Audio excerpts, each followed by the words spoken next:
السلام عليكم ورحمة الله وبركاته، ازيكم يا شباب؟ عاملين ايه؟ يا رب تكونوا بخير. اللهم لا سهل إلا ما جعلته سهلا، وأنت تجعل الأمر إن شئت سهلا، واجعل أمرنا كله سهلا. لو أنت مش لاقي ردود ترد بيها على العميل وهو بيعترض عليك، بيعترض كتير، مش عارف ترد تقول ايه، مش عارف تهندل الاعتراض ده سبب ان هو بيفوت منك مبيعات كتير، خايف من الاعتراض، ودايما الاعتراض بالنسبة لك فوبيا. تعال اقول لك السر ان الاعتراض اساس نجاح اي بيعه. طب ازاي؟ تعال نفهم واحده واحده. يعني ايه اوبجيكشن اصلا؟ اوبجيكشن هو اعتراض على حاجه خفيه من كلامك انت اصلا قلته من تجاه العميل. بمعنى يعني انت قلت شويه حاجات خاصه بالمنتج او الخدمه اللي انت بتقدمها، فهو اعترض. الاعتراضات دي سواء كان قالها لك او ما قالها لكش، لو هو قال لك هفكر وارجع لك، ده في حد ذاته اعتراض. طالما اعترض ما سبكش اصلا من غير كلام، اعرف ان هو اصلا انترستد بالمنتج او الخدمه اللي هو بيقدمها، وده عكس كلام ناس كتير بتقول. طيب، الاعتراض مش هيطلع بره الاشكال اللي انا قلتها لك، يا اما سعر، يا اما احتياج في حاجه انت ما قلتهاش. لان احنا قلنا ايه من الاول؟ احنا قلنا ان لازم المنتج او الخدمه بتاعتك تحل مشكله عنده او هتسهل له حياته. وانس انك في كلامك ما اتكلمتش عن البنفيتس، يبقى الاعتراض ان هو مش محتاجك اصلا. طيب، يا اما هو مش عارف يستخدم الحاجه بتاعتك، او مش عارف لما ياخدها ايوه هيعود عليها بايه.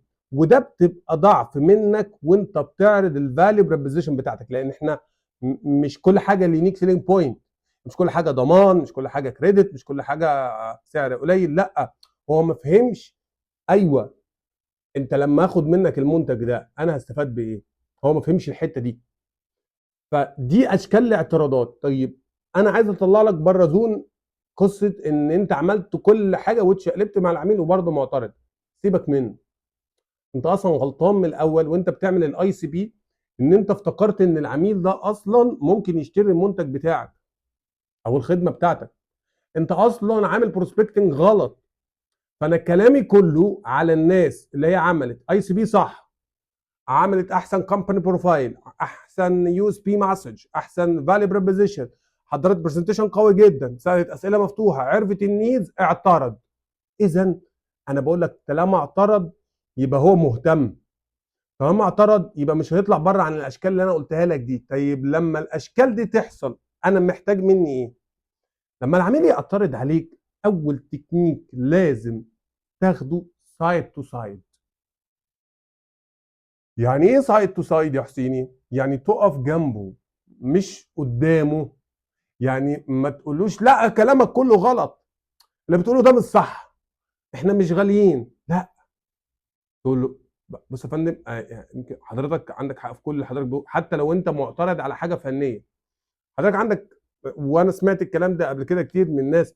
بس تعال نبص للموضوع من وجهه نظر مختلفه. مثلا لا لا لا، كل اللي انت بتقوله ده مش صح، اللي هيعود عليا غير كده خالص، لان انا جربت كذا منتج تاني او جربتكم قبل كده او في باد هيستوري مثلا عنكم واعترض على الموضوع ده، او انتوا سعركم غالي. ودي اللي طالع كتير قوي، يعني ليه اشتري منك ما اشتريش من غيرك يعني.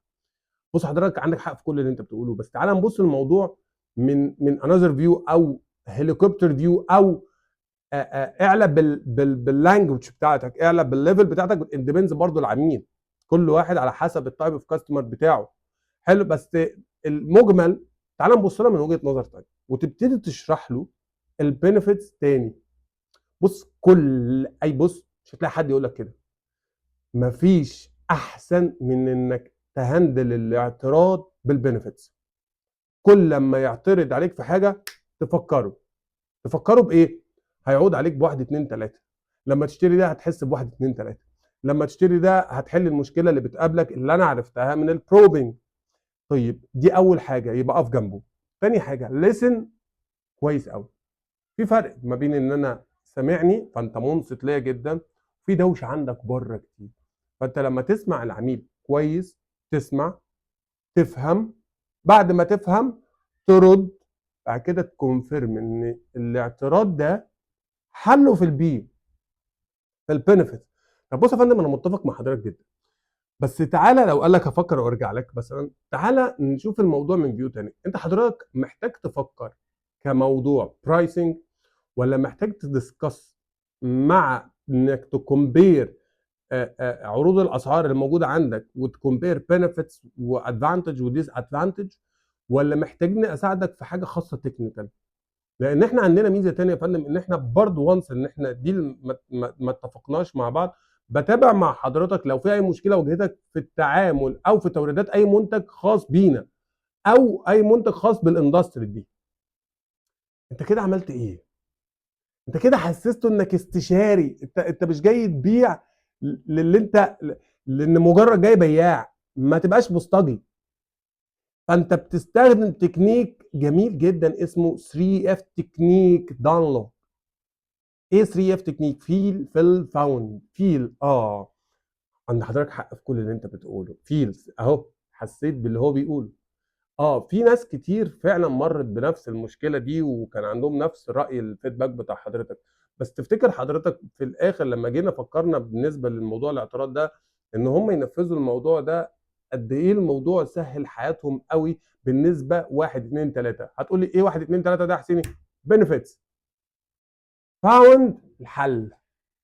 يبقى لما تيجي تكلمني اهندل الاعتراض ازاي، مفيش احسن من هندله الاعتراض بالبنفيتس. هي دي مفيش اكتر منها. لما نيجي نهندل الاعتراض مع بعض ونخش بقى في بروجكت كامل ونيجي نعمل سيلز بلان، لا، لما تيجي تهندل الاعتراض ده انا مستني اصلا انا كحسيني ان العميل يقول لي بس انا معترض على الحاجه الفلانيه. اول ما يعترض على الحاجه دي انا بمسكها، ما بستناش. فلو انت يا صديقي من الناس اللي بتتوتر وبتقلق ان هي تنزل تترفض، انا بقول لك انزل هات 20 رفض، لان كل 20 رفض قصادهم 20 بيعه، لان كل حاله رفض قصادها حل. حل كبرايسنج، حل ديسكاونت، حل توصيل، حل كل حاجه هندلتها. اسمع كويس، رد عليه، اقف جنبه، ما تقفش قصاده، مش ما عندكش حق انت لا. وما تقوليش بقى قصه ما احبش الجمله العميل دايما على حق دي، لا، مش بقول لك كده ان هو دايما مأيد قصه العميل دايما على حق، بس دايما ما تقفش قدامه. لما تبقى صاحبه وياخد رايك وتبقى استشاري، بالنسبه لي هي ده المكسب. لان انا كحسيني معترف بحاجه جميله جدا، انا العميل لازم يجيب لي 5. العميل اللي بعت له لازم يجيب لي 5، لان انت مع الوقت مش هتحتاج تعمل بروسبكتنج. الموضوع بقى ابسط واحسن من كده بكتير. فانت لازم تاخد بالك من النقطه دي، نقطه مهمه جدا تخلي بالك منها.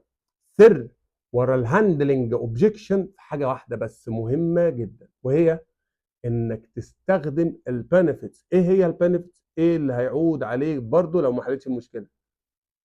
ايه اللي هيعود عليك لو السعر ده غالي؟ فانت كده برضو ما حلتش المشكله. طب لو هو اشترى من غيرك عشان سعره ارخص، يبقى العميل ده مش بتاعك. لو انت كان في ايديك تعمل له اكسترا ديسكاونت، مش بتاعك. وما تقولش السعر، يعني في ناس كتير تقول لك ايه، بص، شوف بس كده وانا هظبطك لما تجيلي. لا، واجس نبض العميل ده بيشوف تيست الاسعار ايه في السوق، ولا هو اصلا هيشتري، ولا هو هيتعب دماغ يا حبيبي. اعمل اللي عليك والنتيجه بتاعت ربنا. كل حاجه حتى لو اعترض عليك في السعر، لما يعترض عليك في السعر فص السعر. يعني ايه فص السعر؟ يعني ما تبقاش بوسطجي، ما تقولش السعر وتجري. السعر ده انكلودنج، انكلود ايه؟ 1 2 3 4، و1 2 3 4 دي يكون فيها حل لمشكله بتواجهه. مش ما ينفعش ما تفهمش الراجل اللي قدامك ده ايه اللي هيعود عليه. السر ورا ده ايه اللي هيعود على الشخص اللي قدامي لما يشتري منتج او خدمه من سعادتك. هنرجع تاني نكون المسج او البرزنتيشن اللي احنا رايحين بيه للشخص ده.